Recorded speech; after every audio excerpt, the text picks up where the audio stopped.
Quarterback Season 2 premieres July 8th.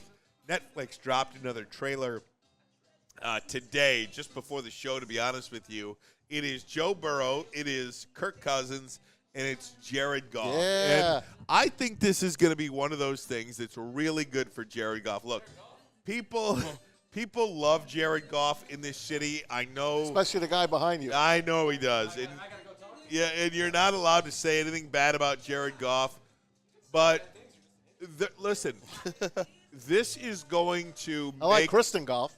This is going to make people love Goff more than they already do. This is going to make people root for him more and forget about that Washington loss more than they ever have before. Because, look, we know what Hard Knocks did for Dan Campbell. Dan Campbell completely changed the script on himself. Nationally, he was getting roasted for that kneecaps comment and everything like that. They had him in a suit and tie there. That's not him. It is ridiculous. Yeah. So we saw what Hard Knocks, when cameras go inside the locker room and go inside behind the scenes and you see who these guys are. It's one of the things that made Dan Skipper a cult hero here in Detroit. Dan Skipper, when he was getting cut by the Lions, he said, "Coach, is there anything I can do? What can I do to make myself better, to put myself in a position to make this team?" And people love Skipper. And at the first sign of an injury, who did they re-sign and bring back? Skipper. Big Skip. And then ultimately, he was a practice guy, and then after 7 years or whatever of bouncing around on practice squads, he was up with the big boys on the 53-man roster for the first time in 7 years. People love him. Why do people love that guy? Because they saw him on Hard Knocks, developed a relationship with him.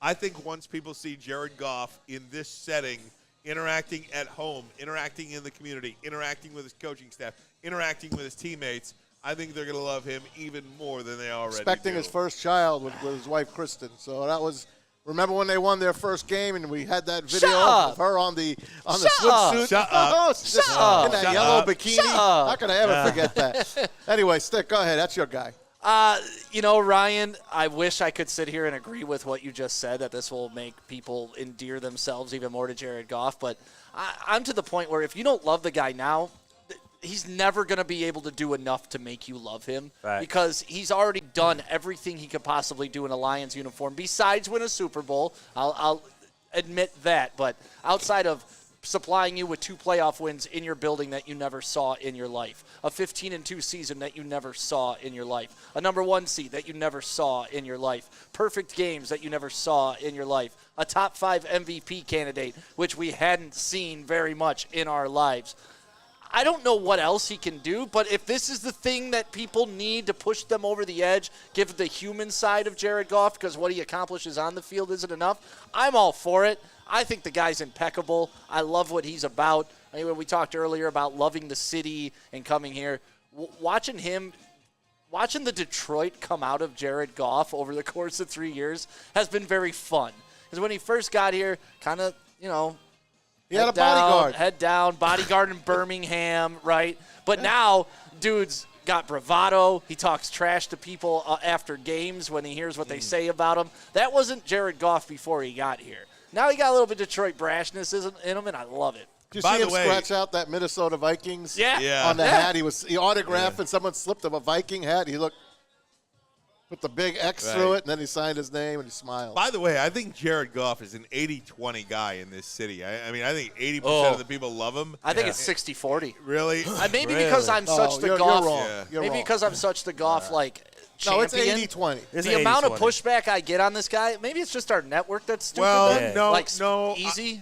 Here's what I'll tell you. It's the people that hate that are the loudest. That's why. And it's no different. The loud minority. Yeah, it's no different in sports or in anything else. The group that hates the most is the loudest. It's the loudest, yeah. And I do think it's Jared like Goff. Media 101. Jared Goff is an 80-20 guy in this city. I think 80% of the people love him.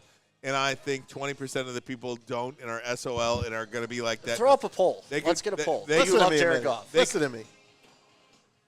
I love Jared Goff. I love Matthew Stafford more. I understand. Clown. I'm sorry. For what, though? What? Stop breaking my chops. I'm not breaking your chops, but just give me one thing that Matthew Stafford did in a Lions uniform that Goff hasn't done. He piloted a lot of horse crap teams. Okay, that's great. He's taken a beating. He took a beating, and he was always a Detroit guy. Him and Kelly and their kids were always Kelly Detroit people. Really? Were they so much Detroit people that they walked into the front office and said, "I want the hell out of here"? Are those Detroit people to you, Maz? Well, I don't know that for sure. And maybe when did they do that? When him and McVay went on their little That's different. What do you mean that's different? That was the whole timeline of it. I understand that because it was the 10th. He wanted out of this city. No, not the city. Yes. No. Yes. It was his 10th coach. Right. Why not? And why can't we analyze how you give this guy 10 coaches and he can't get it done? The coaches were lousy. Maybe they had a quarterback who couldn't run the system. Stick, I'm not going to argue with you about this. I'm not. I'm just going to tell you, I love Jared Goff. I love Matthew Stafford better. For no reason. For no reason. Just give me a reason. I think he's he's going to be a Hall of Fame quarterback, and I don't think Goff will be. I'll give you one. Well, just in this idea between Matthew Stafford and Jared Goff. If Jared Goff had what Matthew Stafford had when he was here, it would just be his career would have been over like 3 years. Really? Because Matthew Stafford had a number 2 defense. Matthew Stafford had arguably the best wide receiver of all time. He had Joik Bell and he had Reggie Bush, who went over 1,000 yards. Yeah. They overachieved that running game. Oh, okay. So when it does happen, it's overachieving. But when it doesn't, it's just because. So that's what I'm seeing. Stafford had everything. Everything you want to say. That number 1 defense. He had a Mike Martz offense. He had a Jim Bob Cooter offense. Cooter. Listen, that was his biggest problem. 2014, they were robbed. We all know they were robbed in Dallas. They were robbed. That was a win. What was it? They were going to win. Was it? Yes. Because Stafford got the ball back again after the picked up pass interference call and did nothing with that drive, Maz. You remember that? I do. There were 5 minutes left in the game when that call happened. You got another possession, and the dude did nothing. The guy went to 3 playoff games, did absolutely nothing. So, I don't understand how you could like somebody who's done less for you. I don't know what to tell you. This girl was awful to me, but man, my wife's sure good. But I like that girl. Back to my original point about Goff, though. If part of the 80% who love him is feeling some kind of way, like me, I'll give you for instance. I'll take me for instance. What did I say when they lost to Washington? I said when not if, this team wins a Super Bowl. It was a matter of when, not if. And you were going along, and then they lost to Washington, and I said, I think they're going to win a Super Bowl. Or I went from, I'm sure this team's going to win a Super Bowl to I think they're going to win a Super Bowl. But my conviction for how good this team was going to be was lessened and cheapened after the loss to Washington. I think I can be talked back into thinking that it's a foregone conclusion the Lions will win a Super Bowl either this year or next year, but they will win a Super Bowl with Jared Goff and Dan Campbell and Brad Holmes. I think that is kind of what I'm getting at. When you see something up close, you fall in love with it again. That is what I'm saying. I hear you, man. Pete, do you have that sound from the heavyweights? Allen Robinson. Let's go back to last week. Allen Robinson, Orchard great Lake interview. St. Mary's, Allen Robinson. Yep, great interview with the heavies. And they asked him, point blank, easy said, what happened against Washington? Check it out. What went wrong in that playoff game from your perspective against the Commanders? I tell everybody, to me, it felt like, based on the injuries, it felt like we were a team that was just kind of like, our grip slipped off of a cliff. That's what it kind of felt like. It was like as we were getting injured and more people were getting injured, it was like we were just kind of losing grip, But as far as like personnel-wise, with a healthy team, I know a lot of people can try to say this, but I think last year a healthy Detroit team, we win the Super Bowl. I mean, and again, that's easy to say sometimes, but as well as when you get into those kind of playoff games and situations when you're playing against a Jaden Daniels, you need everybody healthy. At the end of the day, if we had had Hutch healthy, if we had some of the players in the secondary healthy, we had CD, he was hurt. Yeah. Some of our other linebackers, Liam was hurt. We had, so for us, when you have and when you're playing against those kind of calibers of players that deep into the playoffs, you need everybody. Granted, we had a team that had great depth, and I think that our depth held their own throughout the course of the year. But sometimes when you get into the playoffs, man, and injuries. I mean, look at the NBA playoffs. Halliburton is nursing a calf injury. Mm-hmm. Sure enough, last night they get beat pretty convincingly. So, when you get to this stage of the game and playoff sports, whether it's football, basketball, whatever, you need your guys healthy.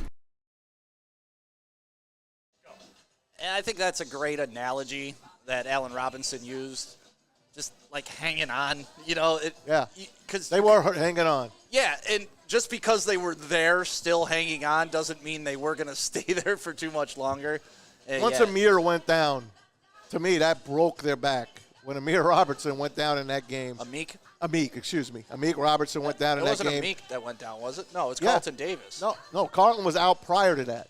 Amik went down Carlton in the game. got a broken jaw in that game. No, he broke his jaw games way before that. I promise you. All right, I'll take your Amik word. went down in that game.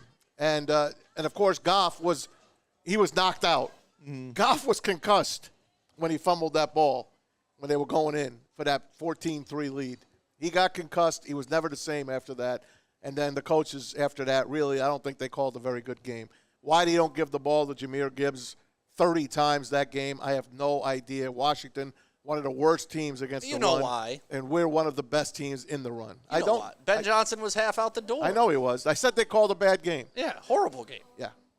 But Dan Campbell could have overruled him a lot. I mean, he's the guy that allows that play to go in. It's true. Fair enough. That's all.